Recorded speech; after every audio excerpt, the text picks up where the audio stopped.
কিছু মুহূর্ত, স্থান, নাম, গন্ধ, অনেক কিছু পুরনো স্মৃতি মনে করিয়ে দেয়। পৃথিবীর সব দুঃখগুলোকে এক জায়গায় জড়ো করলে দেখা যাবে সব দুঃখগুলোর মধ্যে না পাওয়ার আকাঙ্ক্ষা লুকিয়ে রয়েছে। আসলে মানুষের মনটা বড়ই অদ্ভুত। কেউ কাঁদে একটুখানি সুখের আশায়, আবার একাকার সুখ পেয়েও হারিয়ে ফেলে অবহেলায়।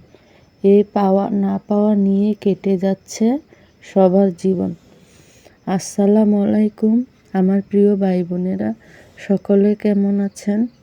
আলহামদুলিল্লাহ, আমিও অনেক ভালো আছি। প্রতিদিনের মতো আরেকটি নতুন ভিডিও নিয়ে আপনাদের মাঝে হাজির হলাম। আশা করি আপনাদের কাছে ভালো লাগবে। যদি ভালো লেগে যায় একটি লাইক দিয়ে ভিডিওটি দেখা শুরু করবেন। আজকে জমিতে এসেছি শাক তোলার জন্য।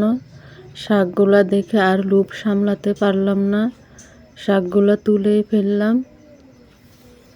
এরকম টাটকা শাক দেখলে কার না লোভ লাগে বলেন তো আমার ভাই বোনেরা।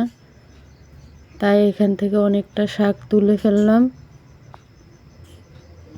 গ্রামে থাকার একটি সুবিধা, প্রতিদিন একটি না একটি তরকারি ফ্রিতে পাওয়া যায়।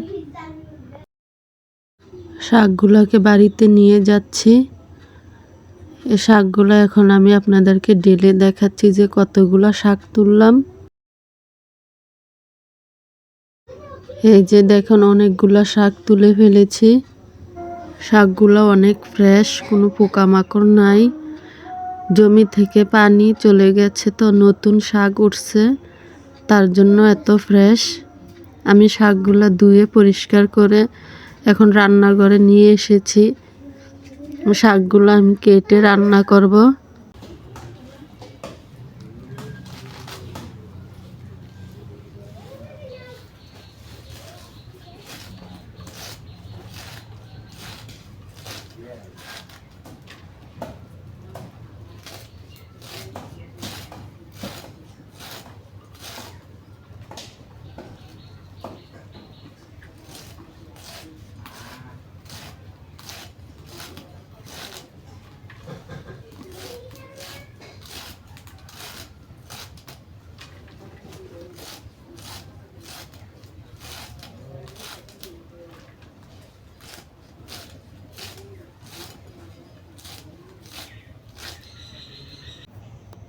শাকগুলা রান্না করার জন্য কড়াইতে তেল দিয়ে দিলাম।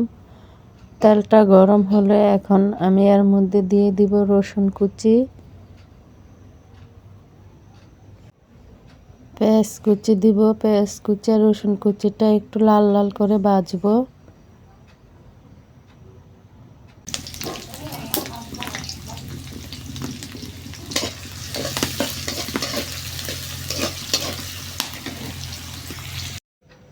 রসুন আর পেঁয়াজের মধ্যে দিয়ে দিব কেটে রাখা শাক। শাকগুলা দিয়ে এখন আমি এর মধ্যে দিয়ে দিব কাঁচামরিচ। কাঁচামরিচ দিয়ে সামান্য লবণ দিব। লবণ দিয়ে শাকটা ভালো করে নেড়ে চেড়ে ঢেকে দিব যাতে শাকটা সিদ্ধ হয়।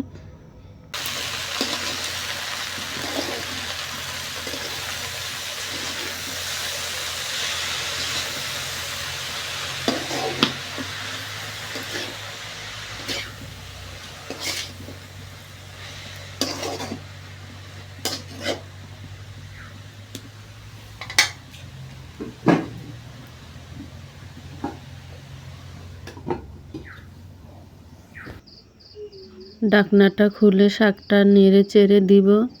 এই যে দেখেন, আমার শাকটা অনেকটা সিদ্ধ হয়ে গেছে। এভাবে নাড়তে নাড়তে শাকটা ভাজা ভাজা করে নিব। এই যে দেখেন, আমার শাকটা রান্না করা হয়ে গেছে। এখন একটা বাটিতে ঢেলে নিব।